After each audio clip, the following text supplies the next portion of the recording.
कल राहुल गांधी जी ने एक बात और बोली थी कि अगर हमारी सरकार होती तो ट्रंप को अच्छे से हैंडल करती। हमारे गली का बच्चा भी कहता रहता है कि अगर हम पीएम बनते ना तो फिर तो हम तो तीर मार देते हैं। 500 अरब डॉलर का एक उत्पाद अमेरिका के भारत को खरीदने का लक्ष्य रखा गया। अब 46 को 500 बिलियन अब कैसे पहुंचाइएगा? या तो अलाउद्दीन का चिराग घसीए। तो आपका मतलब ये है कि इस डील से फायदा ही फायदा है, नुकसान नहीं है। जो ऑपरेशन सिंदूर हुआ पीछे, ट्रंप भी ये सामने आकर बोलते हैं कि मेरे कारण ये युद्ध रुका है। अब सोचिए ना, ट्रंप अब अभी तक कितना, मेरे ख्याल से 30 या 32 बार बोल चुके हैं। आप कभी एक बार बोल कि एक घर में मैंने एक सांप देखा, फिर अब 4 दिन के बाद कि नहीं उसमें 10 सांप था।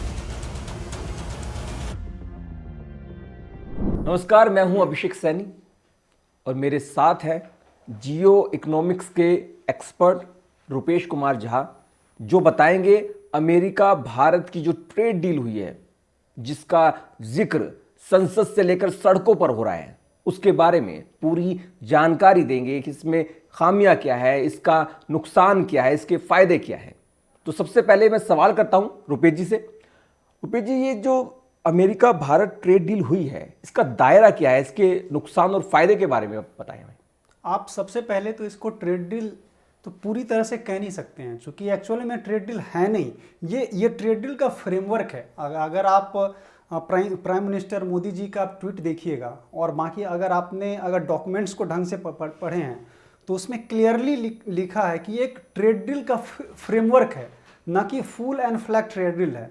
मतलब ट्रेड डील अगर आप देखें तो इससे पहले जो यूरोप के साथ हुआ था, मदर ऑफ ऑल डील्स, वो था full and final trade deal, जिसको हम ट्रेड डील कह सकते हैं। बट ये फ्रेमवर्क है कि आगे इस पे बातचीत जारी है, ये फाइनल नहीं है। ये अभी जो आपने देखा है कि जो जिस पे एग्रीमेंट हो, किसी पे 18% है, किसी पे कम है, सपोज फार्मा पे 0 है, किसी पे 18 है, तो ये एक फ्रेमवर्क है। आगे और बातचीत चलेगी। बातचीत चलने के बाद जो फाइनल होगा वो फिर मैटर करेगा। अभी तो क्या है, फ्रेमवर्क में क्या मैटर करेगा? अगर हम देखें कि शादी अगर होती है तो किसी के साथ बातचीत चलती है, तो बातचीत को हम शादी नहीं कह सकते हैं। शादी जब तक फाइनल शादी नहीं हो, फिर ये तो बातचीत है। वही है फ्रेमवर्क और ट्रेड डील में, दोनों में फर्क है। तो आपका कहने का मतलब ये है कि इसमें अभी कुछ फाइनल नहीं है, इसमें बदलाव की संभावना है, कोशिश है। बिल्कुल बदलाव ही होगा, क्योंकि फ्रेमवर्क का मतलब ही होता है कि ये फाइनल नहीं है। तो इसमें बदलाव होना ही है। ये आगे और हमारे और उनके विशेषज्ञ लोग बैठेंगे तो फाइनल होगा कि फिर फाइनली दोनों में डॉक्यूमेंट शेयरिंग होगा। कभी देखिएगा ट्रेड डील जब होती है तो उसमें फाइनल डॉक्यूमेंट शेयरिंग होती है, गवर्नमेंट ऑफ इंडिया की तरफ से भी और जो अपोजिशन पार्टी है उनकी तरफ से भी, फिर उसका हैंडशेकिंग होती है। बट इसमें ऐसा कुछ हुआ नहीं है चीज़ें। अच्छा, ये बताइए, जिस तरीके से ये बात भी सामने निकल कर आई है कि जब ये अमेरिका भारत की जो ट्रेड डील हुई है, उसके बाद भारत ने रूस से तेल खरीदना बंद कर दिया। ये क्या दबाव मानते हैं, अमेरिका का दबाव है क्या भारत पर? नहीं, भारत का अगर गवर्नमेंट ऑफ इंडिया का जो स्पोक्स पर्सन है या हमारे जो वाणिज्य मंत्री है पीयूष गोयल, उन्होंने कभी नहीं कहा कि इंडिया ने रसिया के साथ क्रूड ऑयल खरीदना बंद कर दिया है। दोनों में फर्क है। आप मीडिया ने क्या चलाया वो अलग मैटर है, यूएसए ने क्या बोला वो अलग मैटर है। लेकिन जब तक हम आधिकारिक रूप से गवर्नमेंट ऑफ इंडिया ना कह दे कि हमने रसिया के साथ क्रूड ऑयल खरीदना बंद कर दिया, तब तक आप इसको बंद मत मानिए। अच्छा, बिल्कुल, ये न्यूज़ है जी। अच्छा, ये बताइए, जिस तरीके से हम सबने देखा कि पिछले दिनों अमेरिका ने जो टैक्स लगाए भारी भरकम, पहले 25%, फिर उसको बढ़ाकर 50 कर दिया, तो उससे और उसके बाद अब जो ये ट्रेड डील हुई है उसके बाद 18%, मतलब घटाकर 50% से 18% कर दिया। तो इससे भारत को फायदा होगा या मानते हैं, या नुकसान? देखिए, एक्चुअली आप अमेरिका की पॉलिसी को समझिए। अमेरिका में क्या है ना कि जब रिपब्लिकन आते हैं तो वो लोग जो है ना कि टैरिफ पे खेलते हैं कि सब पे टैरिफ लगा दिया। इससे पहले भी ट्रंप आया तो वो रिपब्लिकन है जी। लेकिन जब डेमोक्रेट आते हैं ना तो सैंक्शन पे खेलते हैं कि इस पे सैंक्शन लगा दिया, उस पे सैंक्शन लगा दिया। तो अभी चूंकि रिपब्लिकन्स है तो ये टैरिफ खेलेंगे। और मतलब टैरिफ अगर आप देखें तो ऐसा नहीं सिर्फ इंडिया पे लगाया, पूरे वर्ल्ड में जितने भी कंट्री है सब पे लगा टैरिफ। लेकिन अगर हम इंडिया की टैरिफ देखें तो सबसे कम है, सबसे कम है, राइट जी। तो फिर और अगर हम दूसरे पॉइंट ऑफ व्यू से देखें तो टैरिफ लगा तो इंडिया पे टैरिफ आप उसको देखें, अगर आप उस सेंस में देखें तो समझ में आएगी, लेकिन टैरिफ एक्चुअली वो अमेरिकन जनता पे लगा है। ओके। प्रोडक्ट अगर मैं यहां से भेजा तो हम पे तो पैसे नहीं लिए ना, वो प्रोडक्ट में टैक्स लगा दिए एक्स्ट्रा, तो अल्टीमेटली जो प्रोडक्ट वहां पे 10 रुपए का है वो 12 रुपए में बिकेगी, वो 20 रुपए में बिकेगी। तो अल्टीमेट टैरिफ तो अमेरिकन जनता पे है, मतलब जनता से और भी ज्यादा कर वसूला जा रहा है, तो एक्चुअली वो अमेरिकन के लिए नुकसान है। हमारा तो प्रोडक्ट, चूंकि अमेरिका कुछ बनाता ही नहीं है। नहीं, तो फिर भी इसमें, इस डील में एक और ऐसा क्लॉज है कि 500 अरब डॉलर के उत्पाद अमेरिका के वो भारत को खरीदने होंगे। भारत का लक्ष्य, ये लक्ष्य रखा गया उसमें, उसका क्या अभी आपको आप अगर अभी आपने बोला कि अमेरिका कोई प्रोडक्ट नहीं बनाता, तो फिर उस लिहाज से ये कैसा है कि 500 अरब डॉलर का उत्पाद अमेरिका के भारत को खरीदने होंगे, ये लक्ष्य रखा गया है। हाँ बिल्कुल, मैं आपको वही समझा रहा हूँ। अगर आप 2025 का डाटा देखिए, एक्सपोर्ट और इंपोर्ट मिला करके 132 बिलियन का बिजनेस हुआ जी इंडिया और अमेरिका में, जिसमें इंडिया ने एक्सपोर्ट मतलब इंपोर्ट किया अमेरिका से 46.3 बिलियन डॉलर जी, और नहीं, इंडिया ने इंपोर्ट किया 46.3 बिलियन डॉलर और इंडिया ने एक्सपोर्ट किया 86.2 बिलियन डॉलर जी। तो अगर हम देखें कि 46 को 500 बिलियन डॉलर पे पहुंचाना, आपको लगता नहीं है कि ये डोनाल्ड ट्रंप जैसे ट्वीट करते हैं उनको लगता है कि ऐसे हो जाएगा? आप कैसे करिएगा? टोटल बिजनेस ये एक्सपोर्ट इंपोर्ट मिला करके 132, बिल्कुल जी, उसको आप उसमें कह रहे हैं कि जिसमें हमारा इंपोर्ट अमेरिका से है सिर्फ 46, अब 46 को 500 बिलियन आप कैसे पहुंचाइएगा? या तो अलाउद्दीन का चिराग घसीए, आप कैसे? इंडिया अकेले तो कर ही नहीं सकता, पॉसिबल ही नहीं है। या तो आप एक चीज समझिए, सबसे बड़ी बात है कि डोनाल्ड ट्रंप ट्वीट क्या करते हैं वो अलग मैटर है, लेकिन एक्चुअल में डील पे क्या लिखा अलग मैटर, वो तो फिजिबल ही नहीं है ना। हम किसी से अगर आपको हम बोले कि आप 1 रोटी आज खाते हो, हमेशा खा रहे हो, हमारे को बेटा तुमको कल से 10 रोटी खाना है, आप कैसे खाओगे? हाँ, बिल्कुल सही बात है। वो नियर टू इम्पॉसिबल है।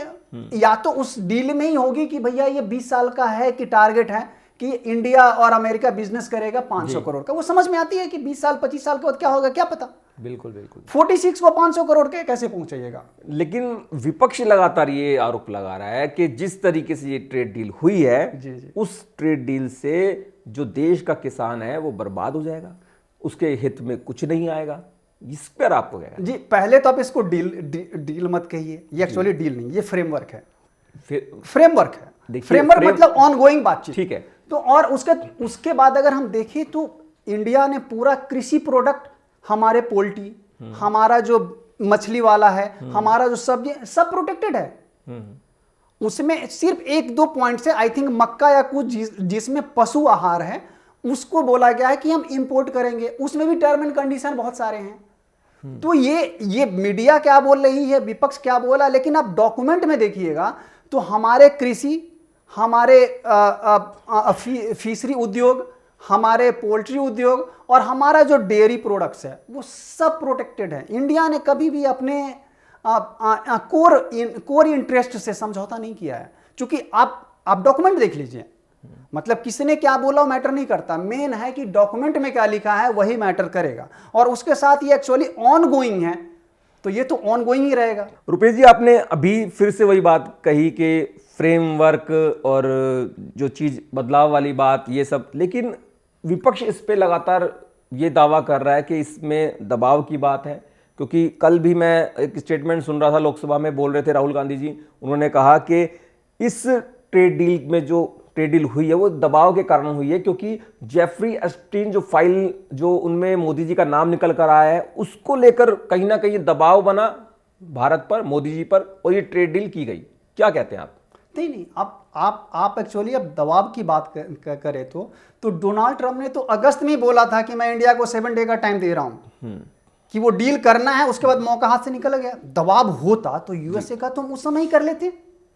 इट मीन्स इंडिया उसमें ही बोला था हम डील तभी करेंगे बातचीत निगोशिएशन होने के बाद जो हमारे हित में हो। तो अभी हमारे, अब सोचिए कोई अमेरिका का प्रेसिडेंट बोल रहा है कि 7 डे का टाइम है, इवन उनका जो मतलब जो पीट हेक्सन है, तो उन्होंने बोला था कि मोदी आकर के सॉरी बोलेगा उसके बाद डील होगी। अब कैसे डील हुआ? किसी ने कुछ बोला ही नहीं। आपको ये चीज समझना पड़ेगा, जो भारत के हित में होगा। आप गुजराती माइंडसेट को समझते नहीं है। जी जी। मतलब हम आप गलत कर सकते हैं, वो भारत के हित में जो नहीं होगा वो नहीं करेगा। किसी ने आज तक ये उम्मीद नहीं किया था कि राम मंदिर बने, पॉसिबल था, सोचा भी नहीं था। किसी ने ये सोचा था कि धारा 370 हटेगा, लेकिन वो गुजराती माइंड, बिना एक ब्लड गिरे, सबसे भारतीय खून अमूल्य है, तो मतलब एक भी ब्लड गिरे बिना हो गया काम। और ये डील भी, दबाव की बात तो भूल जाइए, क्योंकि अमेरिका क्रेडिबिलिटी उसकी नहीं है बस ही। तो आपका मतलब ये है कि इस डील से फायदा ही फायदा है, नुकसान नहीं है? हाँ, देखिए, अगर कोई डील होती है तो वो म्यूचुअल बेनिफिट होता है। हम ये नहीं कह रहे हैं कि हमारा फायदा या उनका नुकसान है, उनका फायदा मेरा नुकसान। मतलब अमेरिका का भी फायदा होगा अगर नहीं, बिजनेस बढ़ेगा तो दोनों का फायदा होगा। अगर हम आपसे बिजनेस करें तो आपका भी फायदा है, अगर आप मेरे से करिएगा तो आपका भी फायदा है, लेकिन हम अपने कोर इंटरेस्ट को नहीं छोड़ेंगे।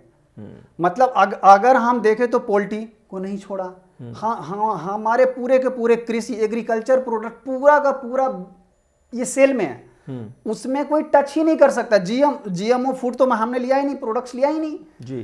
तो उसके बाद हमारा जो डेयरी है सब बचा हुआ है। तो फिर दबाव किस चीज का? दबाव अगर करना होता हम अगस्त में ही कर चुके होते। ठीक है, चलिए मान लेते हैं कि ये डील दबाव में नहीं हुई, लेकिन जो ऑपरेशन सिंदूर हुआ पीछे, लगातार पाकिस्तान को हम मात दे रहे थे, लेकिन अचानक मोदी जी ऐलान करते हैं युद्ध रोकने की, और उस पर विपक्ष भी आरोप लगाता है, और खुद ट्रंप भी ये सामने आकर बोलते हैं कि मेरे कारण ये युद्ध रुका है, वरना परमाणु अटैक संभव था, चाहे पाकिस्तान करता या भारत करता। इस पे आप क्या कहें? अब सोचिए ना, ट्रंप अब अभी तक कितना, मेरे ख्याल से 30 या 32 बार बोल चुके हैं। स्टार्टिंग में बोले कि ज्यादा ही बार बोल चुके हैं। ज्यादा स्टार्टिंग बोले कि मैंने युद्ध रुकवाया, वो करीब करीब 10-15 बार बोले। उसके बाद बोले क्या कि 4 फाइटर गिरे हैं, याद करिए, 4 या 5 जी। फिर उसके बाद वो भी करीब करीब 1-2 महीना चला जी। और अभी अब 4 से बढ़ करके 10 हो गया है। वो यूएसए का प्रेसिडेंट है। आप चीज को समझिए। आप कभी एक बार बोल कि एक घर में मैंने एक सांप देखा, फिर अब 4 दिन के बाद गई नहीं, उसमें 10 सांप था, फिर 20 दिन के बाद गई, उसमें तब 100 सांप था। आप अपनी क्रेडिबिलिटी को लूज कर रहे हैं, तो बेहतर है उनको बोलने दीजिए ना। जिस दिन हमारे पीएमओ ऑफिस से, हमारा जो कर्तव्य भवन है, जो हमारा जो मतलब वहां से अगर कोई स्टेटमेंट आ जाए, वो उसी को मेन मानिए। नहीं तो अगर रहता तो एक ही स्टेटमेंट वो फिक्स रहते ना, वो अपना स्टेटमेंट खुद ही चेंज कर रहे हैं।